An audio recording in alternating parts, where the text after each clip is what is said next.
Good morning. My name is McCauley, and I'm with GeoSim Systems, a company that has developed a technology for scanning entire cities at 1 centimeter visual resolution and 5 to 10 centimeters spatial precision throughout the entire city. This morning I'm going to tell you a little bit of a story about how Houdini and grid markets solved a problem for us, a fairly difficult, time-sensitive one. I'm going to show you a little bit about our technology. So we had an objective, which was to produce a stereoscopic movie about 1 minute long. We had 12 days notice to prepare this. So I'm going to show you our city modeling technology, talk to you about Houdini and how we used it to do photoreal rendering of our city model, and talk about how grid markets played a part in achieving our goal. So the project sequence was the GeoSim city model, moving it into Houdini, taking the Houdini model and rendering it in grid markets, and the output in this case was a new type of headset which was partly developed at Lockheed using Fresnel lenses for an extremely wide field of view, 150 degrees, called Wearality. So I'm going to give you a little overview on GeoSim by showing you a movie, and I'll just talk over it so we can understand what's occurring. So it's the first of its kind, 1 centimeter visual resolution everywhere in the downtown core, 15 square kilometers at 1 centimeter resolution. So this is the model. This is a Houdini rendering of it in 2D. And you'll see that there are no cars and no people. Very high street level detail. And we do this by starting with panoramic imagery. We do laser depth scanning using LiDAR units. And we extract the geometry from the city. The result is that we can take this model and port it into Houdini and render it photorealistically in movies, and in this case in a stereoscopic movie is the end result, which I'll show you as we complete.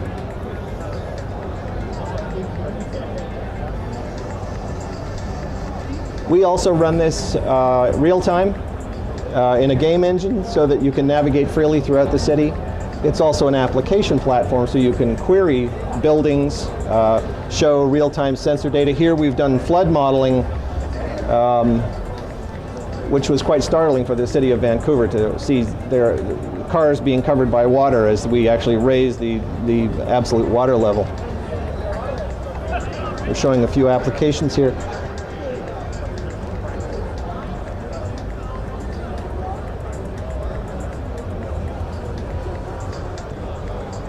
So here again, detail continues all the way up to rooftops, and I'll be explaining to you how we do this. It's quite an interesting process. This is a bit of a time lapse where we force the sky and the sun to move.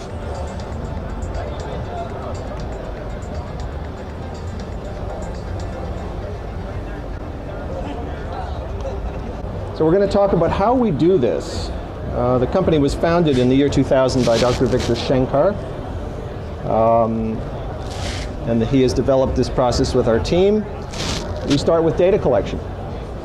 We gather from the air using an aircraft that flies low level over the city, using lasers and cameras to gather LiDAR, depth information, and oblique and vertical photographs. So there's an example of some aerial LiDAR, and there's a vertical photograph. That's step one. Takes about 2 days to fly the city generally. At street level, we have a device that looks sort of like the Google car. The difference is the methodology that we use. Google and others use what's called a push broom, where they drive continuously and scan as they go. We use a stop and scan methodology. The process there is that we take a position on the street, we scan 50 million LiDAR points, 300 megapixels of seamless imagery. We move 20 meters, and we do it again. And in downtown Vancouver, we did that 8,000 times.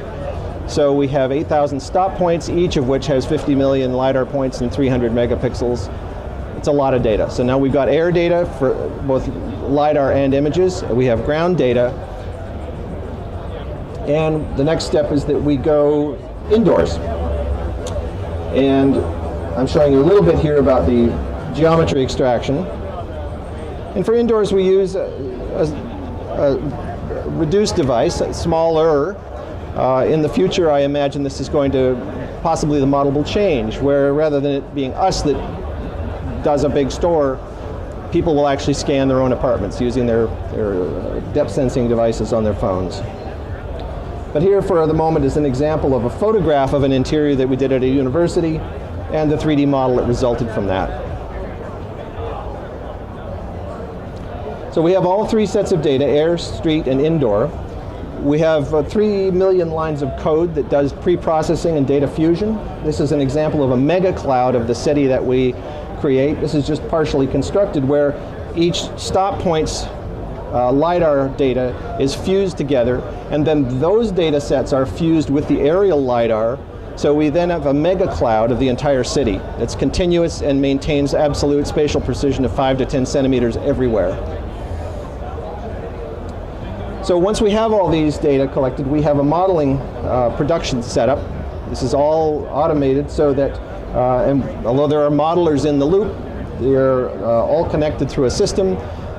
This is extremely fast. The output is a 3D city model, and it can be deployed in multiple ways. We can provide the model through a streaming service, or the likely next step is to do real-time cloud rendering delivered with very low latency to a device. So if I am using my phone and I want to turn right, the signal goes to the cloud, it's rendered, and it comes back as a video stream to the phone. Latencies are in the range of 100 milliseconds. That will improve over time. So, and it's platform independent in terms of the destination. So as I mentioned, it's about 3 million lines of code, and it's about 10 times faster than any combination of these traditional techniques, because we've optimized the entire pipeline from beginning to end. Again, this is another diagram of the exploitation process. The important piece here is at the bottom, which is city-related content. So the model is designed in a way that it is not just a pretty picture, it's in fact an application platform. So we can run applications in the city model. If we want to show data from Internet of Things sensors in real time, these can be displayed. We can actually color code buildings to show energy consumption or heat dissipation. As you saw briefly there, we can also run water simulations and so on, so that we're able to provide a different type of what we would call more perceptual or nervous system based communication of data. So rather than looking at 2D dashboards with information, you're actually seeing the effect in terms that your nervous system understands very well.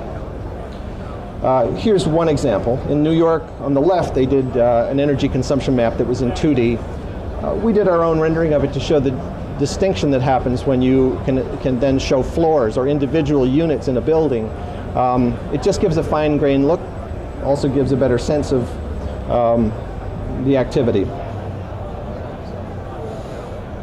So you've seen this list. The obvious applications are virtual and augmented reality. We have Vancouver running in VR now, where you can put on a wireless VR set, move through a motion capture space, and we make the city buildings typically about this high, so you're kind of like Godzilla and you can just walk through the downtown area. You can shrink yourself down to the size of a pedestrian and look up at the buildings, but it's 15 square kilometers of walking, so it's an enormous, it's the largest reality capture of its kind with this level of precision and detail. So moving the model into Houdini. This was our previous rendering in-house that we were doing. And moving to Houdini, and I hope you can appreciate it here we're showing it in 1080 today, but we've done these at 4K and they're absolutely stunning. It's a game changer for the outcome and the perception of the city. The process started with David Clement in Vancouver. His company iZen wrote a pathway for us from our system into Houdini, so that the output was standard HIP files. And I won't attempt to explain it, it's beyond my technical comprehension, so hopefully this little blue box gives an idea that there was good work being done here to provide this in a form that was intelligible. Examples of what interim stages look like. Here we have Root Store on Robson, which actually looks like this in the final Houdini render. But in the interim, you get to see a little bit of the detail that was contained in the very simplest level of geometry. Another example is the Chinatown Gate. And there's the final Houdini render. So now the story we're going to return to is how grid markets played a role in our assignment, which is what I described at the beginning. So we had to make a 1-minute movie, which was 1,800 frames at this resolution, had to be stereoscopic, and as I pointed out at the beginning, the destination was a headset which has a very wide field of view with Fresnel lenses and so on. We calculated each frame would take an hour to compute on one of our local machines. We had 6 machines, 1,800 frames. So it would take us 300 hours on our little render farm of 6 machines to do this. And we thought we could get it done, but we had 10 days left and had only 240 hours available to render. So we were thinking, well, we'll scale up, we'll buy a few more machines and try to get this crammed into the time available. But we needed more computers. As usually happens, though, it didn't all go quite according to plan. We began to do some RAM upgrades on the local machines. We had some parts that were incompatible, had a couple of hardware failures. 2 machines had to be pulled out to go for repair. Pressure was mounting. We started a search for suitable machines because we needed to have a certain number of cores and RAM and so on. Couldn't find them in time. And it was very clear we were not going to make our deadline, which was critical for us. It was a major presentation. So from our perspective, we were in a very stressful situation. We didn't have a ready solution. So let me say a little bit about grid markets. I'll say some data points at first, but there's a human component to this that's very interesting. So it's scalable computing resources that are Houdini capable. And with an expert staff and a very high level of commitment to solving this problem for us. What we learned very quickly is they have a round-the-clock service. So we were trying to get render into their scalable rendering process. Problems would come up at all times of the day. For us, they had people in multiple time zones able to communicate online in a common chat area, over the phone. And even though we had some issues in preparing our files, they were completely helpful in resolving these issues, and they were able to help us meet our deadline.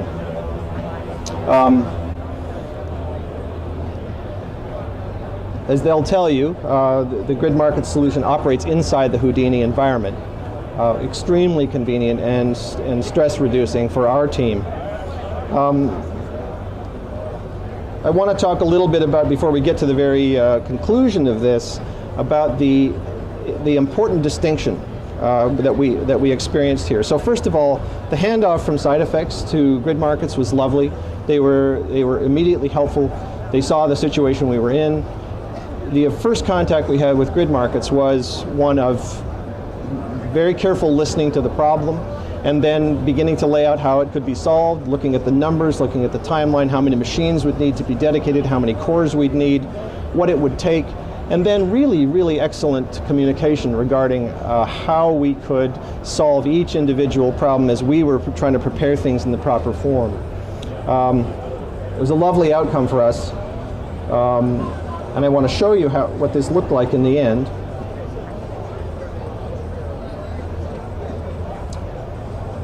So what I'm going to show you here is some of the scenes that you saw earlier. We retimed them. We've now split them into stereo fields, so you're seeing left and right eye. And again, at very high resolution and an unusual aspect ratio.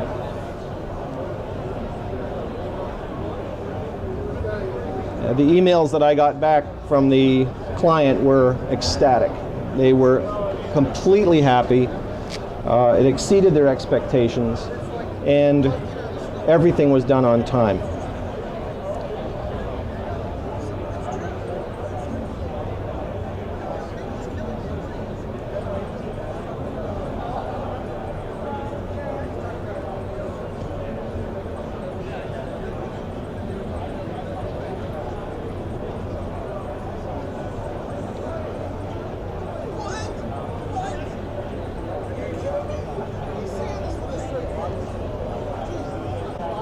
So there you are. I think you can tell I'm obviously a very satisfied customer of both SideFX and grid markets. They came through for us in solving this problem, and it wasn't a trivial one. So I'm here to answer any questions that you might have and talk further.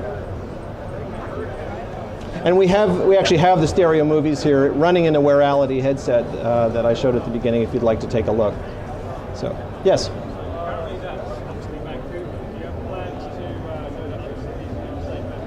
Yes, he's saying this is clearly Vancouver. Do we have plans to go to other cities? And the answer is yes. The plan is to do the major cities of the world, London, Paris, New York, Tokyo, San Francisco.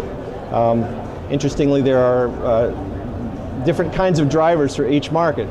The film community is, of course, always wanting to blow up San Francisco or destroy it in one way or another. So it sort of moves up the list a little bit because of that demand. So, thank you. I would imagine that studios would find these city models at high resolution very valuable. How do you see them being put to use? So, Mark has said that studios would find these city models valuable. How do we see them being put to use? Well, the value here is that there's a high cost to model inside of a VFX studio to build a very realistic city. It's actually much more cost effective if the city's already been modeled at sufficient resolution. Up till now, cities, and we've all seen the multiple views that are offered, and they're beautiful. They're done from the air where you can move and you get perspective and parallax and so on. The problem is that airborne imagery has its limits. When you get down to street level, everything falls off into a fairly chaotic state. So the power here is that we've actually done all the street level detail. So it provides for pre-visualization. So looking at sets ahead of time, planning, actually being able to measure things inside the model, so you can tell distances and heights and so on. And then afterward, to use the model in perhaps its highest resolution, such as we've seen today with the Houdini rendering, as something that can be, part of a scene, can be destroyed, can be modified, customized. But it's a great substrate, and the hard work has already been done, and it's redeployable. So if we have the model and you want to shoot a movie that has one theme of, post-apocalyptic, you can set it a certain way, and if it's a fantasy, you can light it another way, so on. Any further questions? Thank you very much.